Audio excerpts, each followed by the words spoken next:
Two friends, different worlds, aligned anyway. Hey everyone, welcome to Aligned Anyway. I'm your co-host Josh. And I am your co-host, Tiffany. Welcome back, guys. Welcome back. And today on episode 4, we are going to be unpacking the topic of boundaries or avoidance. But before we get into the depth of that discussion, Tiffany, why don't you kick us off with any updates you have for the people? Sure. I always got a story to tell. We love stories here at Aligned Anyway. I know. And it's not, my stories are just like little micro, mini, everyday things that happen in my life. And then for some reason in my head, and you know this from our past weekend trip, how I was like, guys, this could be a movie. This is a movie. Did you know this would happen in a movie? Because in my head, legit, when I'm coming out of my like depression fog, I legit hear like, music scores in my head for different things that are happening in my life. Yeah. Like if it's a good, beautiful, sunny day and I'm actually noticing the cherry blossoms that are blooming right down the street in my neighborhood, I hear like beautiful music, like the sound of music or something. And there's waterfalls and fountains or whatever. So, I like that I can kind of turn the mundane into something special. And so today, I'm usually off during the week when I work a Saturday. As you know, you have Sure. the same schedule. So with my day off today, I like pre-planned, getting my teeth filled because I had 2 fillings that fell out and it's been like this for a year, just honestly putting it off. And I'm not gonna lie, I haven't. I didn't feel like my teeth were important enough for me to spend the money on it. I wanted it to go other places. And, this economy that we're in right now, like shit's expensive. Everything's expensive. And I was like, nope, we're not going to put this toward my teeth. But then I got my fillings today. And I'm telling you, I eat dinner and I wasn't in a bad mood. My mouth didn't hurt. It was easy to eat. I didn't have to get up and go floss. And I was just like, huh, it's crazy how that something like that affects your mood, right? It can make you not want to go to dinner because it's not enjoyable for you. It Yeah. can make you not want to smile depending on, what your smile looks like and things like that. So just kind of talk about before how important it is to invest in yourself and not just like in the inches and the makeup and the clothes, but like in your health. Are you getting your annual physicals? Do you know what's going on with you? And it's just a beautiful thing when we kind of realize like something so small, how that did change my mood. And I started thinking like, wow, some decisions that I made or choices to not go places might have been because my teeth were sore. Yeah. And I've taken that out of the equation. And I think about the things that we need to do to kind of pull us out of that depression. We're very honest on this podcast. I, have been honest with people that I am bipolar. And so I have to work a little bit harder to get my gray cloud to dissipate. So I purposely will pre-plan or pre-schedule self-care things that now I'm held accountable to taking care of myself. So this dentist appointment was set months ago to make sure that I did it, right? It's not something that I was like, let me do it now. Like I already pre-planned, set it so that I would go. The money's going to that. I also went ahead and future dated appointments for Don and I to get couples massages at one of my favorite spas, the Woodhouse Spa. It was beautiful. And it was just really needed. It was a self-care day. What kind of massage do you prefer when you're getting one? To be honest, I really don't like very deep and like rough because my skin bruises pretty easily and I'm a little sensitive. So this was my first one ever getting something like this. It was called Calming Retreat. So it's their cocktail of assortment of different things for you to try. So first it started with dry brushing and you get to keep the brush, and she brushed forward like my whole entire body. And I was kind of like thinking, this is stupid, but Exfoliation, right? yeah. And then Yeah. I was like, okay, maybe it's not stupid. Like just because my skin kind of felt like revitalized, I guess. Yeah, I Like bet. it was like slowly waking up. I don't know. Sounds weird. But so it was that. It was a scalp massage. And I had to tell her, I was like, girl, I got tracks up here. So just like be careful. I came out and Don was like, "It looks like you just got into a fight." And I was like, "Thanks." Okay. He gonna keep it real. Two parts. One, how dare her for your amazing locks that she just be screwing up. Two, it's a good massage when your hair looks like that. So I understand it's terrible, but damn, I'm jealous. Right. It was great. I was like, "Oh, this was exactly what I needed." And then it was a pretty soft, not really like a lot of, I guess, depth to the massage. It was just more relaxing. The oils she used were great. It was more for like a relaxing kind of vibe. And then she did reflexology. I don't know if you've ever had that done before, but I had it done on my hands and my feet. And it said that there's like several nerve endings in your feet that when you work on those, it actually helps things with your back because I'm having some issues with my lower back Mm. and different things like that. So that's why I just wanted to try that. And then Don got a deep tissue massage because he's like, I need him to get in there. And then he got a facial, a men's towel facial, which I should have read more into that. It was not as good as like what a good real facial would actually be. And It's I'm probably like, you just a know hot what? ass wet towel on your face. Like, come It on. was, and it makes me No, mad because I'm like, it's super expensive, so the fact that they don't do more really makes me mad, and I'm like, "You know what? That's the instance for things like that." Like, I do typically like to use small business owners for that. My friend Mo is an esthetician. Her facials are phenomenal, and she puts a lot of care and effort and time and energy into it, and I'm like, "That is worth it." What they yeah, do with these, like, mainstream spas, they don't even I feel like they don't barely even try. It's just churn them and burn them. Let's go. it is. You're right. 100%. But I do want to go back to your dentist thing because I totally understand why you don't go. And I bet you there's another part of that. And maybe it's just the way I handle the dentist, but it terrifies me.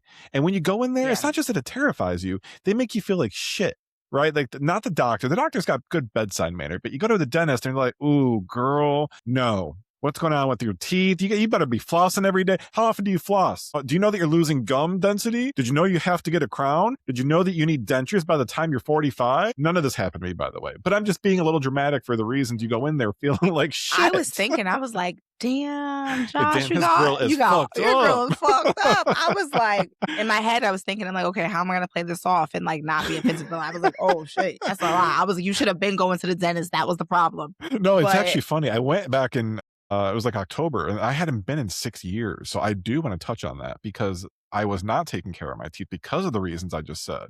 But I get there and they're like, wow, you only have one cavity. You haven't been here 6 years? I was like, no. They're like, well, you did a good job on your upkeep. I was like, brush twice a day, floss in between. And he was like, there you yeah. go. I was like, well, I mean, I guess 6 years worth of buildup, but they had to put a little filling in there, and I'm good. I think my anxiety for the dentist is getting better now that I've got my maintenance back up to keep, and they're telling me good things about my mouth, and I don't feel like shit when I walk in there. I feel like $1,000,000. You know what I mean? That's good. But you know what? That's a real thing. Like your teeth is a very personal thing. So if you're saying I have this and this wrong, it can cause a lot of anxiety. But we talked about this before, how your hair looks, how your clothes look, how you feel, how you wear things, how things fit, right? All of those play into how you show up in the world. And Mhm. that's why it's really just so important to take the time to invest in yourself so that you can show up 100%, so that you're able to help someone else come up and really have impact and purpose. I talk a lot about like anything that I do, whatever it is, it has to give some type of purpose or some type of meaning for me to find value in Yeah. wanting to do that thing, you know? Yeah, I agree. But I digress as per usual. How was your day? What's your update? What do you have for us? My day was kind of a roller coaster. It started off all right. I got to work and it took me a little bit longer than normal. There was an accident right before I pulled in. I was kind of pissed off about it because it was blocking my only entrance. And I work downtown in an area that only has one-way streets pretty much. So having to go like Oh, 17 different ways was just not a good experience. So didn't start off great. And then we get to work and everything was great. I got a great team and an amazing company I work for. So I'm really happy. And I hate using the word blessed because of the religious connotation to it, but I feel very fortunate. Fortunate's a great word. I feel very fortunate to have the things I have in my career. So, when I go there every day, it doesn't feel like work. I have a great flow and a great relationship with everyone that I work with and that works for me and the partners I have. So I'm really happy about that.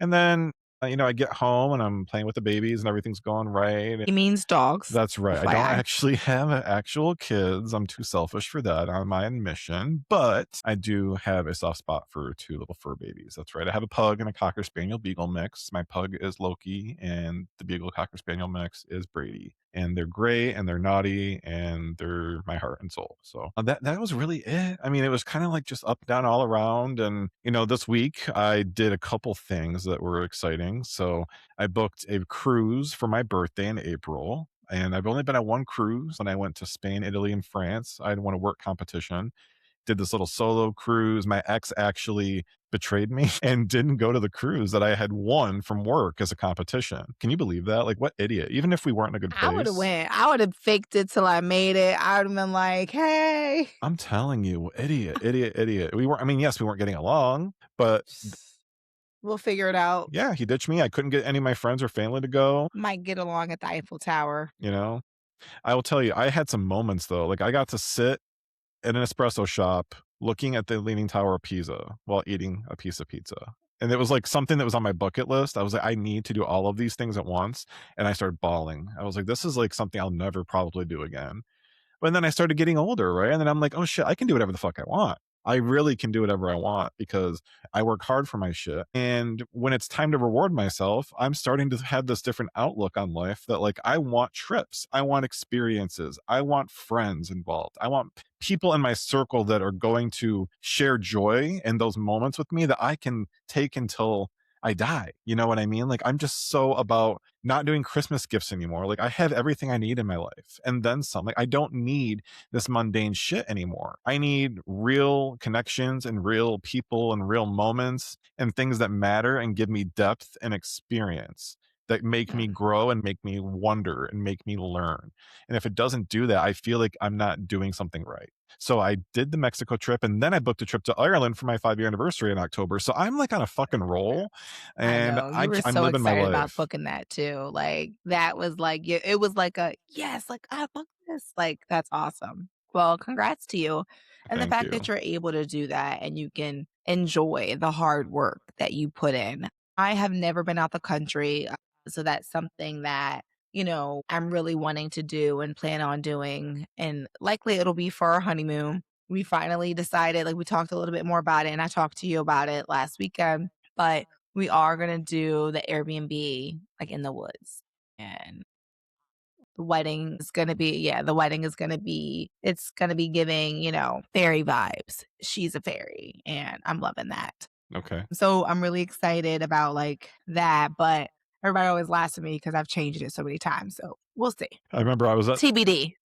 I was at breakfast with your friends that I had just met for the first time right before we were going to the airport, and they were busting your balls about it too. About 'Cause you're they like, know. 'Cause they know.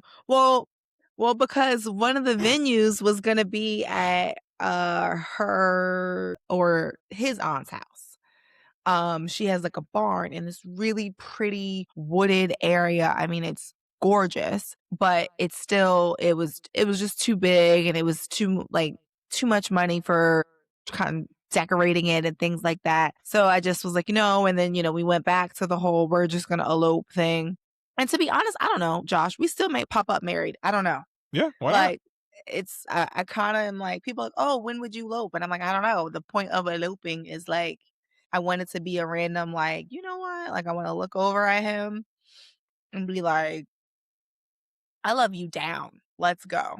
Like, that's where I'm at, and that's what it's about. But then it's like I struggle because I'm also like, "Oh, I wanna share in this love with my family, and I want our families to come together, and I want to see him happy and celebrated." And I don't wanna just be the one celebrating him. I want him to feel the celebration from all of his family. I Hmm. feel like sometimes, and this is getting into a whole other topic other than what we talked about, so we gotta get to that, but I do feel like sometimes men do not get to feel celebrated for a lot of things, like the wedding and anniversaries and birthdays even, and all these things are, like, really geared towards women, and I think that way sometimes too, and I just am trying to recognize my own conditioning that I don't like anymore or that just doesn't fit. And so I just was wanting that so that he felt celebrated by. all the people that love him and Yeah, kind of if that's what he recognize that. wants and that's what you want, and Well, it see, just needs that's to the thing. I come, don't know if that's what he wants. He's an introvert, so it might just be what I want for him, and then that's where my overbearing side, you gotta reel me back in, come back together. Yeah. you know? That's okay. But you got time and life is short, so not too much time. We just want to make sure that you're happy and that the day's perfect and there's zero stress and that everything feels right. Because if it doesn't, it's not the right thing to choose. And, when I was, like, deciding when I was thinking about doing it at the barn, I was talking to my friend's aunt, and I was telling her, honestly, I really just wanted to feel like we're all just chilling and vibing and like bonfire chill vibes. That's what I wanted for my wedding. And now, like when we were there and we got the firewood and there was that fire pit down there, I was like, oh, this will be perfect. Like I literally think that I want the fire like to actually be going. So it's a bonfire wedding. Like I just want to like be comfy with the people that I love and cherish every single moment I possibly can And while I that can. and that's all you do, because that's all we can do is soak up the moments while we got them. And if not, then you're missing out on something. Everything, really. Yeah, But we digressed we a did. lot. We did. It felt good, So right? It felt it good. did. It felt good. We had some realization. That always happens where I'm It like, does. like my perspective changes sometimes in these conversations where I start thinking a different way, or maybe you've kind of said something that was aligned with what I was already thinking. So now it helped me to truly form an opinion because now I had a buy in. Mhm. But I love when conversations turn into that. But, I also love when we discuss how basically the difference between boundaries versus avoidance, Yeah, right? let's get in. And I think we should first kind of really talk about what that means for each other because I think that perspective is like something that we really need to pay attention to because depending on your perspective, how you grew up, boundaries mean something different to each person. So, what is a boundary for you versus avoiding something? What does that look like? Because sometimes people will avoid something and they say it's because about it's a boundary. Well, how do you know the difference? So I am somebody that has zero issues setting a boundary to the point where it's off putting to people. If I don't like something, you're going to know it. If there's something I don't feel right about, you're going to know it. If you don't feel something about me, I want to know it. Just as much as I can give it, I can take it. So I want that same reciprocal energy because I appreciate honest feedback. I appreciate accountability. And I'm the first one that's ready to go. I fucked up. I'm not right. I could have done that differently. You know what? Let me think about that because I didn't think that was my best. I'm okay with those moments because you know what? If I don't say these things, it's not like I'm losing something. It's not like I'm not winning a competition. I'm just being me and I'm being a better version if I'm able to say these things out loud and I'm able to put action behind what I'm saying out loud. So Yeah. when it comes to boundaries versus avoidance, I set those boundaries firm as fuck. Avoidance, though, becomes what happens next when that boundary is crossed. If my firmness is put down and you decide, you know what, I'm going to test that boundary. I'm going to go ahead and do exactly that thing that you just told me is not going to be something you accept or tolerate. And I want to see if you are going to own up to your word. That's basically what people are telling you without actually telling you when they decide to continue this behavior, in my opinion. But see, here's the thing. So, something that you said, right, was like once someone crosses that line of your boundary, that's when it moves into avoidance. But for me, that's not avoidance. That's you standing 10 toes down on your boundary. So, that's still a boundary. So, I agree with you with what you're saying for boundaries. I differ or I have a different perspective when it comes to avoidance. So, like for me, I know I come off as very opinionated and I share my opinions. However, it really depends, I mean, it depends on my mood. I am bipolar and I got, different situations and different things going on. But outside of that, I tend to shy away from difficult conversations with people that I care about losing and people that I think can't handle what I have to say, if that makes sense. Mhm. Like, I care about losing them. And so those are the people that I will have difficult conversations with because I don't want to lose them. And I don't want to continue to stay if it's not right. So I'll communicate with you, right? But if I fear that, or if I know sometimes that I'm not going to lose you, Mhm. I tend to maybe not share that as much or share too much. You know what I mean? Would you say that you have ever had a moment where you've had to realize something that you initially called a boundary, but really was like a fear instead? I think what I notice with me when it comes to boundaries is that I really am not good at keeping them. Mm. Like I'll forget what the boundary is because the boundary that I set, it was just placed on the mood that I was in at the time.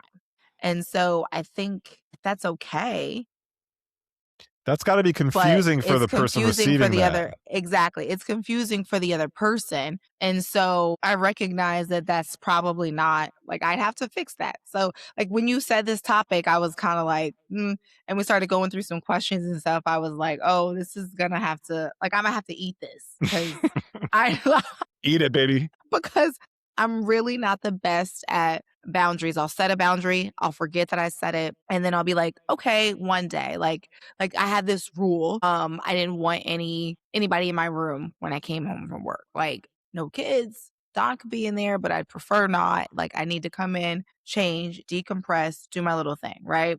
But that was when I was going through a hard time and I was in a really bad mood. Work was stressful. I had just moved.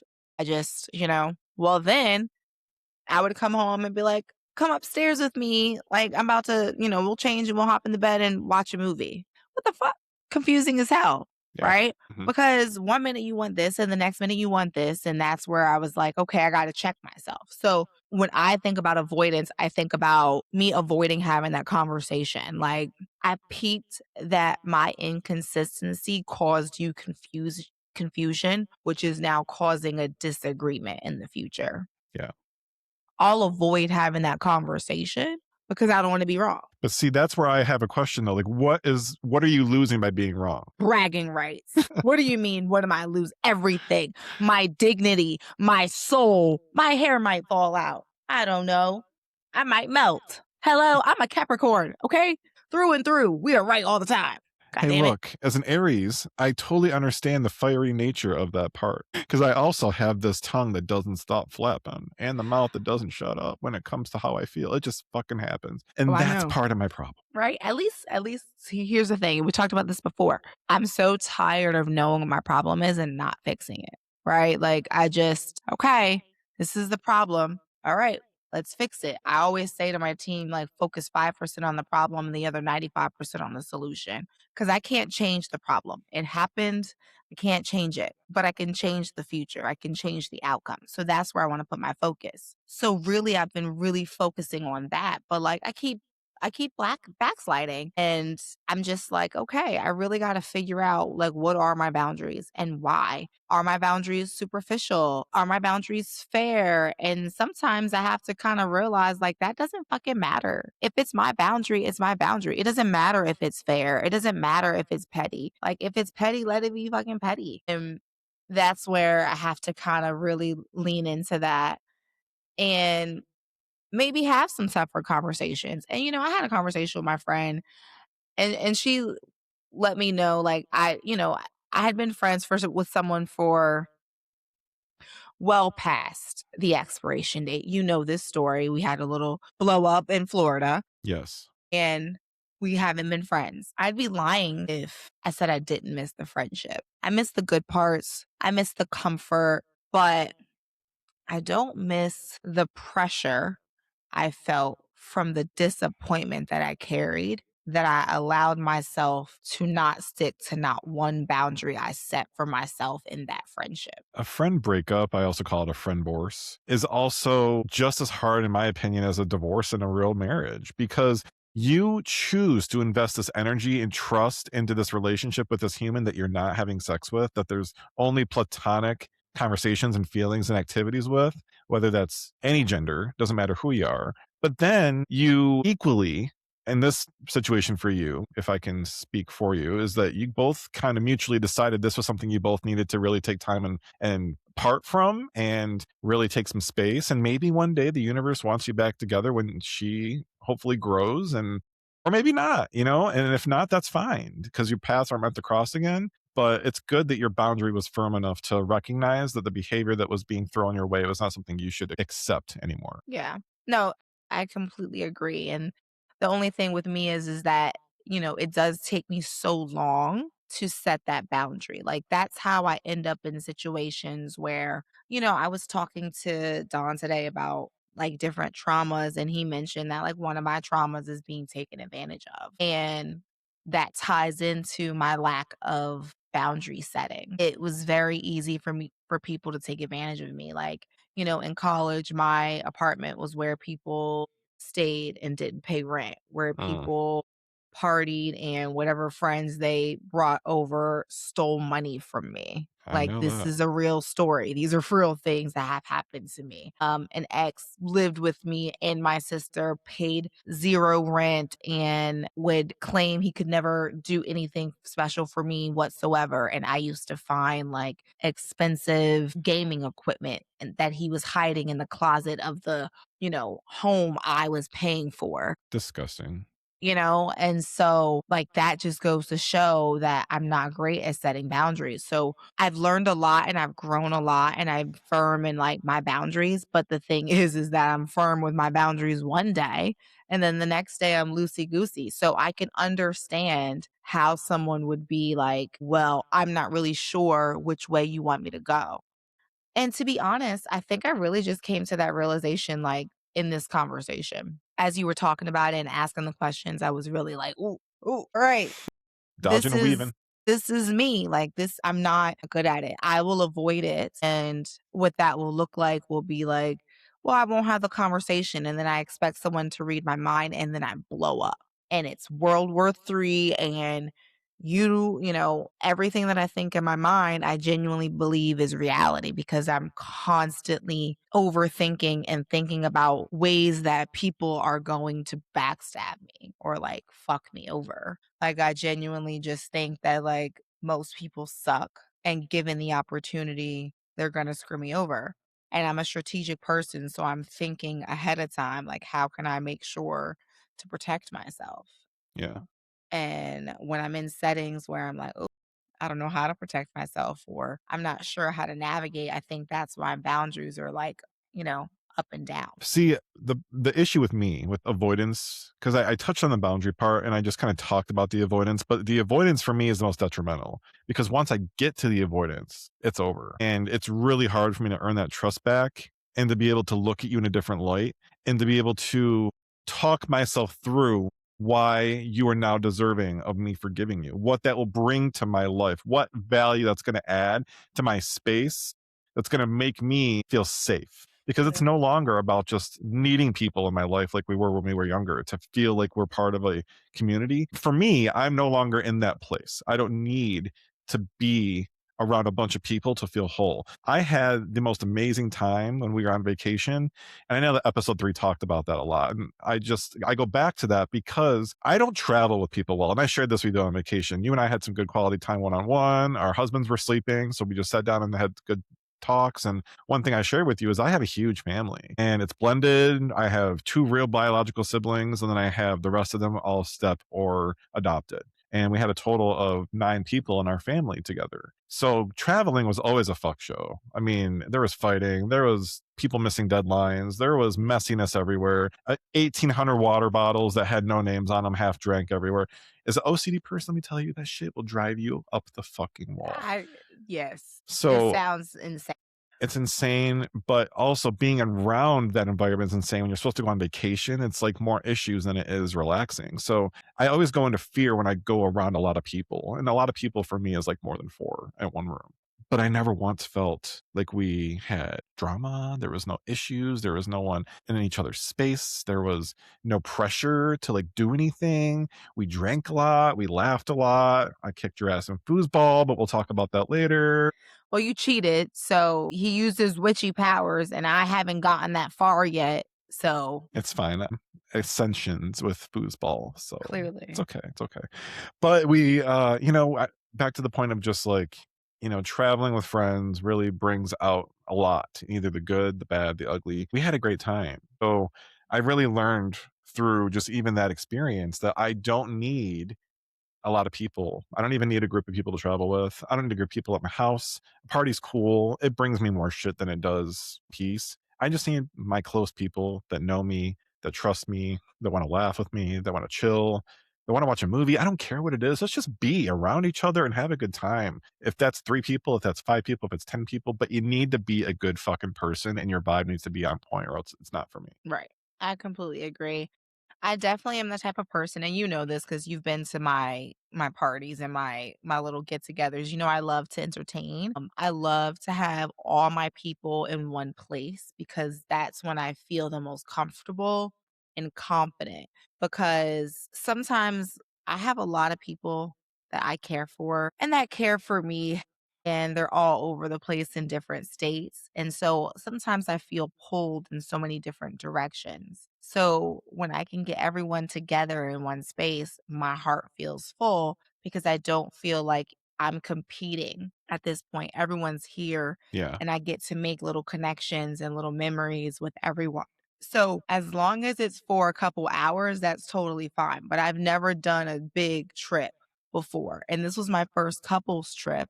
And then the last time I went to the mountains, it was with my sister and then my friend Quentin. And that was 3. So it was perfect. But with a big group, you know, funny enough, my friend, I had just met her last year when I moved here. She invited Don and I to a mountain house for her birthday. And I'm like, you know me, yeah, sure. Like, I'm Yeah. very much like, oh, sure, let's go. I'll say yes. And then I'll be like, wait, let me look at my calendar. Let me talk to my man. I can't just be willy-nilly like, yeah, sure, we're gonna go. And I gotta check and see if he wants to go. I just can't be thinking he don't want to go, especially, Tom's an introvert. Like I gotta, Yeah. I Warm gotta them up work. before we I get it. got I gotta Yeah. warm him up first. Right. So I'm like, what am I thinking? Right. Sure. And so I talked to him and I'm like, hey, and Zon's like, who all gonna be there? I tell him, I'm like, well, I don't know. And he's like, what do you mean you don't know? I'm like, I don't know any of these people. He's like, what? You wanna go to the mountains with people you don't know? You don't know any of them? And he's like, Zon's like, that's dangerous. And I'm like, la la la la la la la la. Sounds Like like you the should Glen. see us, walking in the street. Zon's all like, eye on here, looking all around and shit. He done seen somebody on the corner 3, 4 blocks ahead. I'm like, what the fuck? I didn't even look over there. And it's Sounds me. like the game of Clue. He's like, what do you hear? Birds chirping in your head when you walking in the street? And he like, you walking into people. He's like, you don't even look. Like it drives him absolutely crazy. But I kind of like it. I want to turn my brain off. Just let me make sure no cars hit me. Just let me roam when I'm with him. Now, when I'm by myself, completely different. I'm on, but I like to just be able to take a little bit of a break sometimes from Yeah. like here. So, but I digress again. Yeah. Yeah. Totally. But the trip was good, and I don't think that I want to do big groups. It ended up being that the trip was like she gonna kill me when she hears this, but the trip was just like a shit show. Like a bunch of stuff happened, and it was funny. Honestly, I wish I was there because I was like, oh, that seems like kind of like a movie, and you know how I am. Like I Yeah. like when We stuff love is a like good movie. movies. I love a good movie. I love a little drama. I was like, okay, and especially if it ain't my drama for it. But Don, he don't want me to have no fun. He don't want to be. Don is not about the drama, and he's not about wanting to deal with that. And if that would have happened, he would have been like, "See, I told you that's why we shouldn't came." And when I told him what happened, he was like, "I told you that's why we shouldn't have went. I'm glad we didn't go." And I'm like, "I'm not. We missed the show." You did. You missed a good theatrical performance. But, I guess if I don't know the people and what if it could go south, I get his logic, right? Yeah. But I'd really just like to ride my little feelings wave. You know what I'm saying? Like, why logic got to come in here and mess stuff up?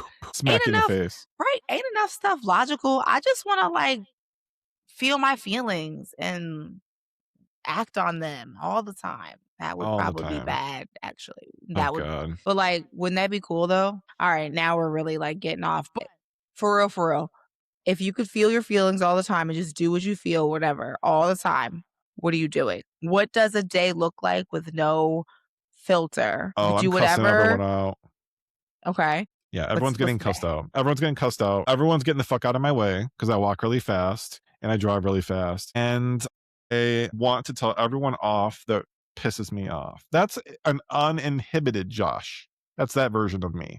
Yeah. However, nobody wants to see that Because also, something I haven't mentioned until now, and I see you comfortable enough to share it. So I think I'm getting to a place of acceptance versus avoidance since we're talking about boundaries versus avoidance. 2 months ago, I was also diagnosed with being bipolar. So not a lot of people know that, but I've now come to the acceptance phase of, oh my God, this has just been me the whole time. Nothing's changed. I've always been this person. I now have a plan forward versus wondering why I act the way I act sometimes and why my moods change very drastically and why I'm able to go from screaming and crying and yelling and throwing things to happy and moving on and not even a care in the world and wondering why you're still mad about it because I've already been figured it out and moved on. Right. And I'd be looking at people like, why are you still mad? And then I'd be like, yo, you the problem. You the one still angry. And then I'd be like, later, I'm like, oh, that was the episode. I'm the problem. Yeah. Oh. Yeah. So when I'm going through therapy and I'm having these discussions, and my therapist says, I think you're probably dealing with PTSD from your past relationship of 10 years, which I'm sure we'll dive into in another episode in another topic that makes more aligned sense. I did throw a little pun there. Hear that I align? see what you did there. But I do want to just, say thanks for being vulnerable, Tiffany, and sharing that because it's allowing me to be in a space where I'm no longer avoiding talking about my mental health and the things that come along with it, whether it's the treatments, whether it's the pushback, whether it's the misunderstanding and the judgment you get from your friends, family, and people that don't know you. But I'm good, I went through a little bit of probably, like a month where I just was really upset. I did a ton of research and I was then diagnosed with the conditions and then they offered me some medicine options and I took them. And I've noticed that I've just really leveled out and I feel real calm. And yeah, of course, I'm human and I get angry still. That's not what the medicine's about. But I just notice that I am in a place where I'm more controlled in my emotions and my feelings. And I just now kind of have like a light bulb like went, oh my God, if I would have only just been trying to diagnose this sooner versus just ignoring it and just letting it roll off my back and ruining these relationships with people because I'm unhinged when it came to my ability to tell you off and not even feel bad about it. I could cut you in a second with my words and not even think twice about it. But it was just because I didn't know anything else. I didn't know there was another way. Being in a huge family with a lot of animosity, with having parents that divorced at a very young age, and then having that huge blended family all out of nowhere. It was like my mom moved out of the home and then my other family moved in within like 2 months. It was very quick. So there was Okay. just like a lot of chaos that I was very accustomed to. And I think somewhere along the way that changed me as a person, mixed with the PTSD from my ex relationship. And now I'm in a place of healing. Right. So I was really excited for this podcast, for the ability to talk about these things and to be vulnerable and to learn from each other and for other people out there listening and watching us that might actually be able to relate to these things that are real shit that we deal with every day. And if we're dealing with it, you guys are dealing with it out there listening and watching. So, I want to wrap it up for the end of the episode and just want everyone to start thinking about a few things. Do you place a boundary when things don't feel good and they feel not safe? Or do you run? And which one's the right way? Is there a middle ground? Is there something you can do differently to make you feel safe? And if not, stand 10 toes down on the ground and be firm in your affirmations and don't back away from them. Don't move. And if you are, ask yourself why. If you can't answer that, dig deeper until you find the why. Tiffany, do you have any thoughts for the end? Yeah. Something else that I want to add is also to, I feel like a lot of people think that they have boundaries and they think that they set good and clear boundaries, but that boundary changes. Like I said, mine does, right? So be accountable for your actions and, you can't expect someone to accept and follow and respect your boundaries if you don't respect them. So set the right boundary and when you need to adjust and when you need to change, don't just do it, right? Talk to the person you set that boundary with and admit that you made a mistake. Admit that this is no longer a boundary that you need to keep. That is how we save and cultivate relationships that matter. And that is how you show people that they matter. Do not avoid the tough conversation. Do not avoid the apology because of your ego. And I'm going to end it on that note. Perfectly said. Thank you very much. Now, Tiffany, listeners, all you watchers out there, episode 5, next week, we're going to be bringing you Loyalty Isn't Blind. We're going to be exploring public alignment versus moral courage in friendships. So can't wait to unpack that one. That's going to be a good one. Stay tuned next week. Thanks for spending your time with us. Good night, guys. Good night.